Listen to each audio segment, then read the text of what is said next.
It's very Brandon Davis, Swan Energy. Imran Khan, Swan Energy. Thank you both for joining me here today for this very important topic about mining money, is what I like to call it. And checking out a story here coming across the internet. Dallas Cowboys owner Jerry Jone's natural gas investment helped pay for Ezekiel Elliott. Now, I didn't want to get into the help pay for Ezekiel Elliott part, but what caught my attention was Jerry Jones is getting back into the oil and gas, at least publicly he is. Natural gas is a big part of it. Of course, we know the Haynesville play is where Jones had some activity. I think he even bought some rights there, some mineral rights there in the last month down there. So that would bring in Brandon Davis and Imran Khan to talk a little Shale Play USA, where to invest, where he sees some of these different activities happening. You know, last time we talked about Warren Buffett getting back in, and he bought the pipeline, and we'll talk Dakota Access in just a moment. But gentlemen, how are the two of you doing today? I'm doing great. I am too, and this is definitely Imran's wheelhouse on the Jerry Jones topic. Oh, are you a fantasy football player, are you? Well, so I also own a restaurant too, and Jerry is a visitor of the restaurant.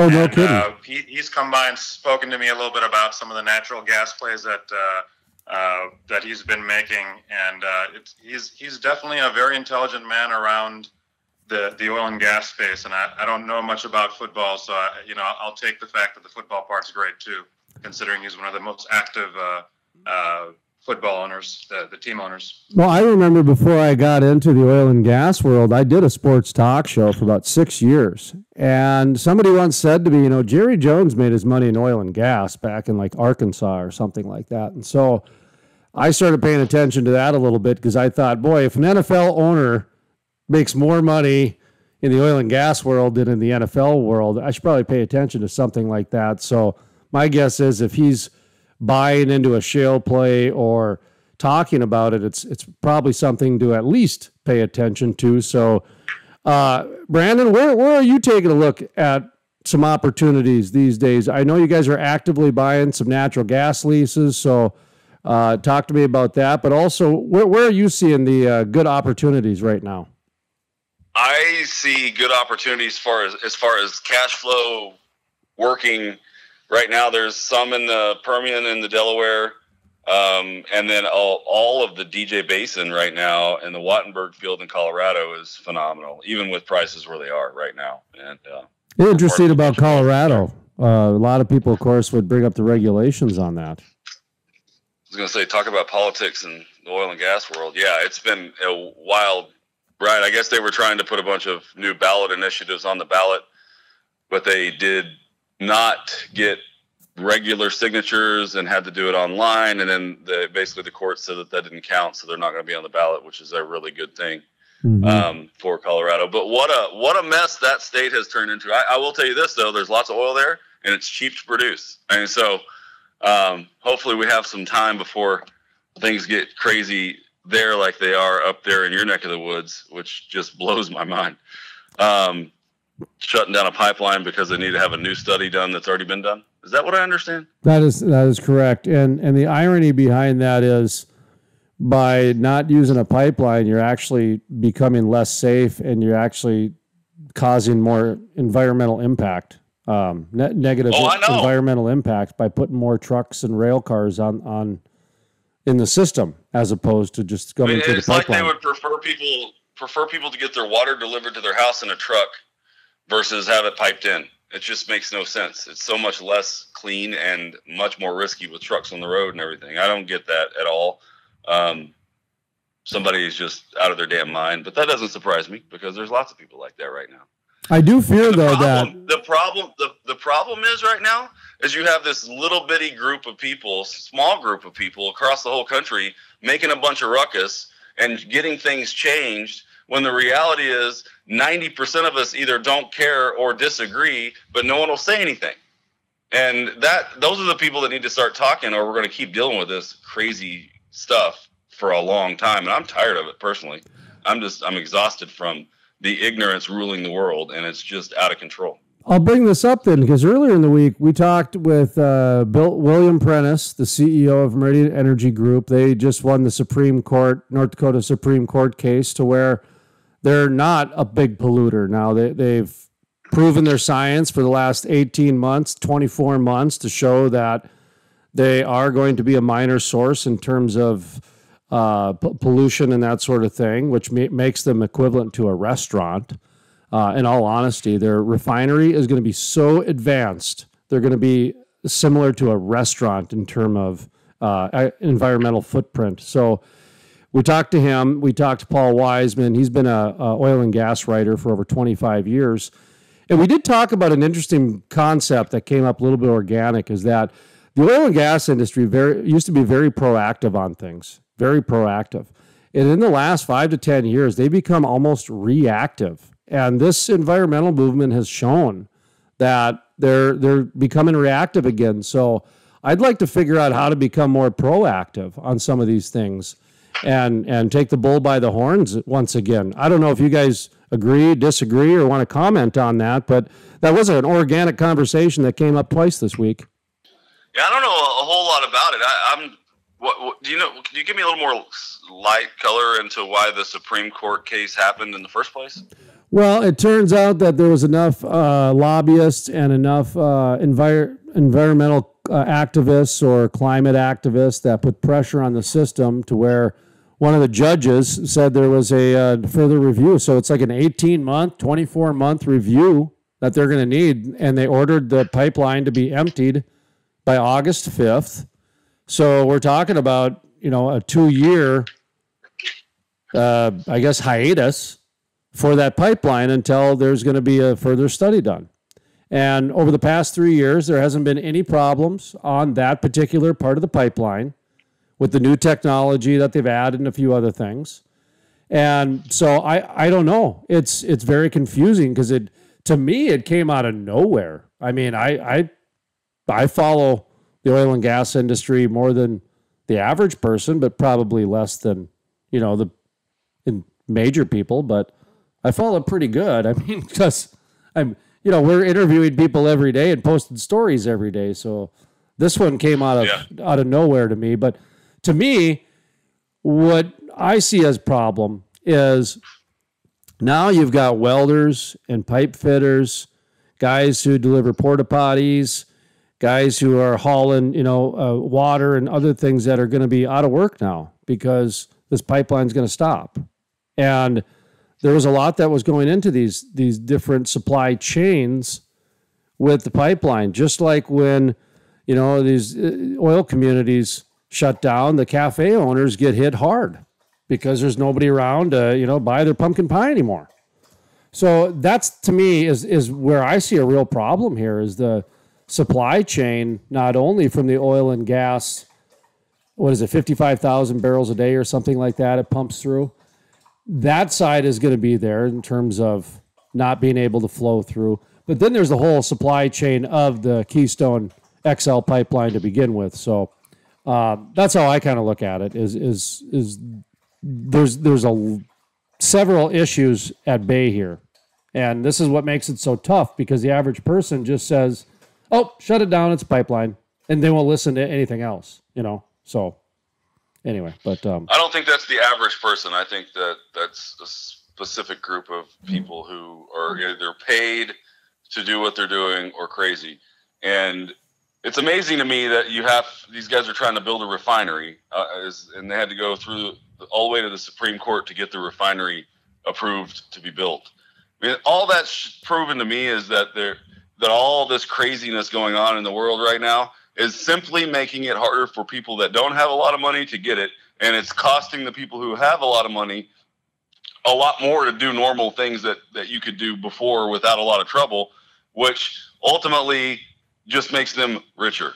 So all this craziness going on right now is literally separating further every day the rich from the poor, and people that have little businesses that do porta potties and weld and all these things that have set up to do these jobs aren't getting paid right now because they can't.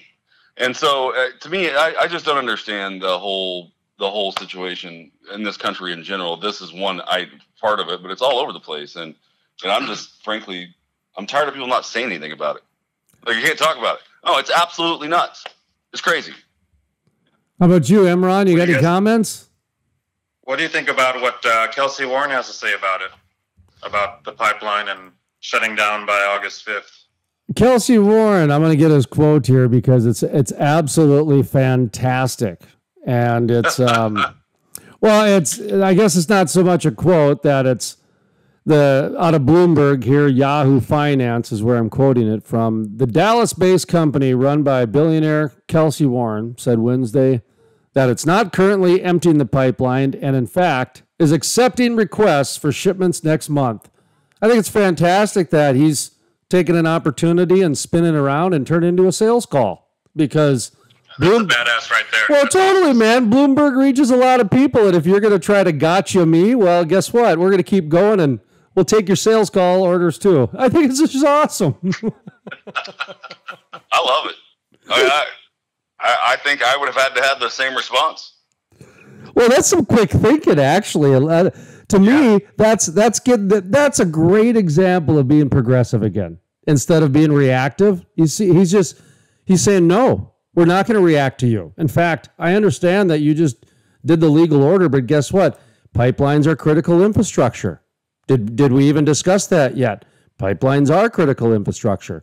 Also, pipelines, and this is a blanket statement, are the safest and the most environmentally sound for energy distribution, especially in that realm, because we're talking about trucks and we're talking about rail cars and a number of different things like that. So, I mean, I get where he's coming from, and I think it's great that we're getting back to this again, this proactiveness. I don't know. I mean, some people might call it bullying, but I don't think so. Yeah, I think overall it's really nice to see that people are actually being entrepreneurial about it. I think there's going to be a lot that's going to happen. Redoing studies just because they want to redo them, at the end of, more or less putting together all these pipelines and things like that was been going on for 3 years or something like that? Yeah, and I saw this in the Bakken with the Davis refinery with Meridian Energy is they basically were trying to bleed these guys, hemorrhage money from these people. And that's a new strategy by a lot of the environmental activists and a lot of the climate activists is basically keep people tied up in court. William Prentice called it the new normal last year. In fact, it might even been a year and a half ago now that I'm thinking about it, because he couldn't believe it. He couldn't believe how much daily court interaction he had because of this new refinery he built. And so the pipelines, that's a lot of the part I'm seeing too. And I'm glad they're starting to say, okay, that's it. That's it. Okay, I don't understand this crash course, honestly. I don't understand the crash course, because if you take a look at humans as the last 150 years, we were burning hay and then wood and then whales, and then fossil fuels actually got humans off of whales into kerosene, and then we went to coal, and then to crude oil, and then basically now to natural gas, which is a hydrocarbon or two. So the clean energy evolution has been happening naturally by humans for 150 years, long before the Sierra Club came around. And it had to do with innovation. So that's the type of, I guess, progression I'm talking about, as opposed to, reacting to the new Green Deal by saying, oh, we got the shale Green Deal or whatever they said. That was a reactive thing. There's a couple examples there. But anyway, guys, I'm not even sure I asked a question in there. I just kind of verbally diarrheaed for a while there. Well, there's a lot. Yeah, you do that sometimes. I know. That's all right. So do we. It happens. It happens to the best of us. The whole situation. Being proactive is important in any business and any industry, and I'm quite sure that the oil and gas industry is about as proactive as it gets. Not many industries can compete with that, I don't believe. Not to mention, as we've talked about every time we've spoken about anything in this industry, people are talking about how bad the economy is, and I'm telling you, it's just like it has been 3 or 4 times in the last 10 years, so it's nothing new. I think that is a much bigger story is how I would venture to guess that if you're talking to oil and gas executives, they might be a little bit under pressure and a little bit stressed out because there's a lot of uncertainty, but generally speaking, no one's really worried because we've been here before. That would be my guess. And I'm sure that's kind of across the board. And I think earlier today, the EIA mentioned they had an article that came out stating that obviously the first 6 months have been pretty bad, but it seems that they feel that the worst is over. And I think they were saying that, we're going to be about 5 million barrels lower than we were last year for the second half of the year, but it's better than the 10 million barrels that we were down for the first half of the year. So I think it's positive in some respects. I was just talking with a buddy of mine who does oil field service company. He rents out quite a few different trailers and, just whatever you need, he can do type of a thing. And he's pretty much all out of the Bakken now. And the shale plays you guys named are the ones he's in, the Eagleford, the DJ, and the Permian, New Mexico and Permian. And so it's interesting that you brought up those ones as kind of where the good investments are. And a couple phone calls that I had, those are the three that I'm hearing from people that really are actually have activity going on, where there's some legitimate opportunity out there for people and et cetera. So still have rigs running. Still have rigs running, still have right? Rigs running right now. Yeah, I mean that says it all.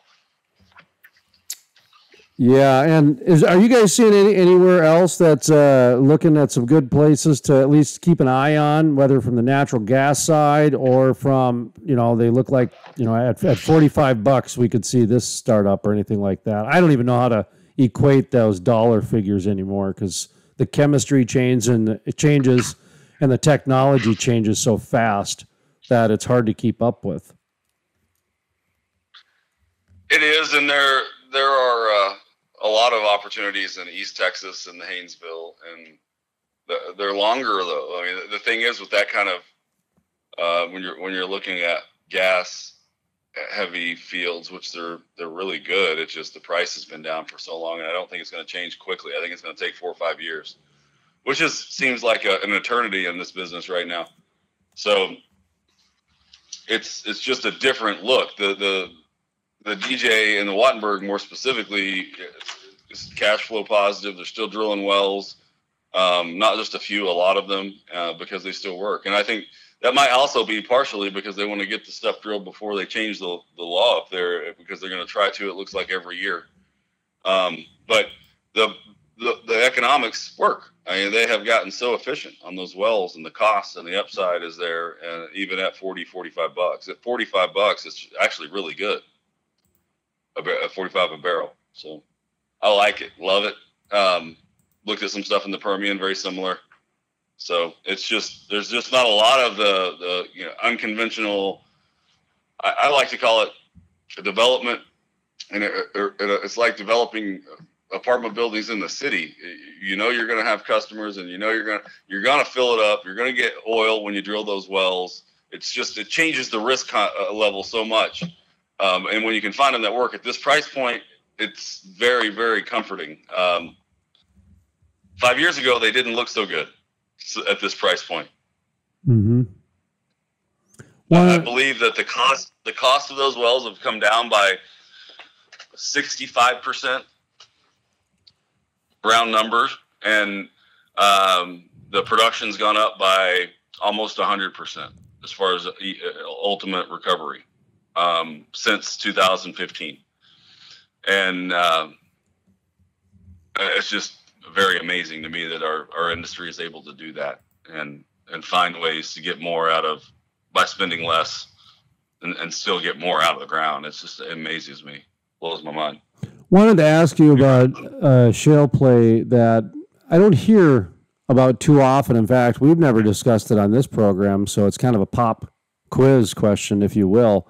The Sprayberry, I've seen that pop up a little bit in the news that they're getting a few rigs going there or something going there. Are you guys familiar with that play?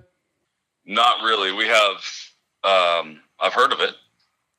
but I'm not familiar enough to have a conversation about it. So I'm going to fail your quiz for sure on that one. There's a lot of those intervals that they're drilling. I just don't know anything about it. Yeah, I'm not familiar. No, that's okay. I mean, there's like the Wolf Camp was one I read about a few years ago. I haven't seen that in the news for 4 years. But like I said, I just saw the Sprayberry come up occasionally from time to time because, you mentioned East Texas, and I just saw the other day, West Texas is accounting for 1/4 of the drilling permits over the past week. So there is still, like you mentioned, they're still going. They're still going, yeah. I mean, so what did they have? 51 drilling permits last week, and if a quarter of them came from West Texas, well, Texas is a pretty big state, and so that's where they're coming from. Yeah. I mean, they're still drilling out there. Haven't heard much from Oklahoma these days, but I'm sure I'll check into that a little bit later. But I suppose one area though, if the pipelines do shut down or they start to put some pressure on there, my guess is that the trucking industry is going to have some opportunity to make some bids, huh? Absolutely. If that happens, there's definitely some room there for trucking. And there's a lot of trucks out there right now too that aren't doing a lot that were busy. So that wouldn't be a horrible thing. I just, again, you get back to the enough little dogs barking that everybody else just stands back. I just don't understand it. Everybody needs to stand up for what they believe in and say what they think and stop letting people run over them. And I think that's been going on for, about 20 years. I'm kind of tired of it. Imran, stand up and say what you believe. It's your turn now because we haven't heard. It's been going on a lot longer than 20 years. Okay. But, at the same time, it's definitely, we're getting to points where people are definitely voicing their opinions one way or another. And, Jason, we thank you quite a bit because, we're able to come in and talk about the different topics that are on our minds here. So I think that's really great. And talking earlier, you were mentioning about numbers, $40, $45. A lot of the things that, a lot of our investors, even with the drop in pricing and things like that, I just want to mention that, most of our financing, when we're running the deals, we're running them at a $25 number, and they're profitable at those types of numbers. So it's really nice and quicker IRRs and quicker returns on your full investment. When it's at $40, $45 for sure. And yeah, every little increment there helps out quite a bit. And I'd be remiss, gentlemen, if I didn't ask you about the gold mine. What's going on in the gold business these days? I mean, are we in doom and gloom time to where gold is at $15,000 an ounce? Or I haven't followed the gold market in a while, but gold, silver, copper, palladium, safe investments, whether it's from a monetary standpoint or a commodity standpoint. Go ahead and take a look at what's in your iPad. Take a look at what the bombs are used and the drones are used. They need gold and silver, platinum, palladium for that type of stuff. So I joke about the doom and gloom because that's how most people know about gold these days. But how are the gold mines doing? Sorry, that was a really long question. Well, our gold mine is for sale, so we're running with a very small crew, but gold is $1,800 an ounce right now. And that is awesome. And there are people going to look at the mine, and hopefully we get some offers in later this month. That's what we're shooting for. But it's definitely a strong market right now. It's stronger than any other market I know of. Oh, it's a great time to buy. Isn't it a good time to buy gold right now? That's what I'm hearing. Bloomberg has it as basically it's the highest it's ever been right now. There was an article around gold earlier yesterday or today, I think I read, which is good to see. Well, but my logic is completely different than I think what a lot of others' logic is. That people, like I said, a lot of people try to tie gold to the monetary value and that sort of thing. I'm looking at it like China is developing its middle class, and as they develop their middle class, gold and silver is going to be in high demand for all those products that they're going to want. And that's how I'm looking at this, is that gold is becoming a commodity that is becoming very instrumental in our daily lives, just as we become more of a wired society. silver and gold is needed more and more and more for our electronic devices that we use on a daily basis, because something's got to transport that energy that quickly, be able to keep it and not overheat. And gold and silver, platinum, palladium, they do that pretty well. I think they use one of them in Cadillac converters. People were stealing Cadillac converters for a while. I remember that news story about whatever the last recession was. And I was like, what the heck? Anyways, so the gold mines for sale, you might have an offer in. So if somebody wants to get a gold mine, they better act fast, because it might be gone by the next time we talk, huh? I hope so. All right, what else is going on in the world of Swan Energy? You guys, I know you're buying natural gas leases aggressively. You're selling a gold mine.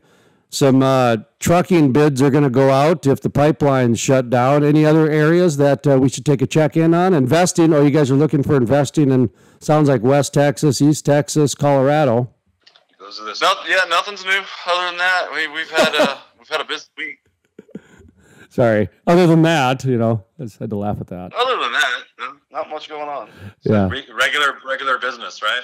Just how the day goes. Business as usual. I laugh because for most people that's a pretty busy year, but that was just in the last week. So as long as we got that going. So all right, well, gentlemen, how can people get in touch with you if they want to, talk natural gas, gold, oil, gas, any other investment opportunities? How can people get in touch or find out where you're located?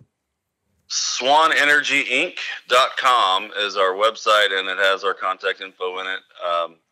And our best email is info@SwanEnergyInc.com. So reach out if you have questions or have anything to discuss.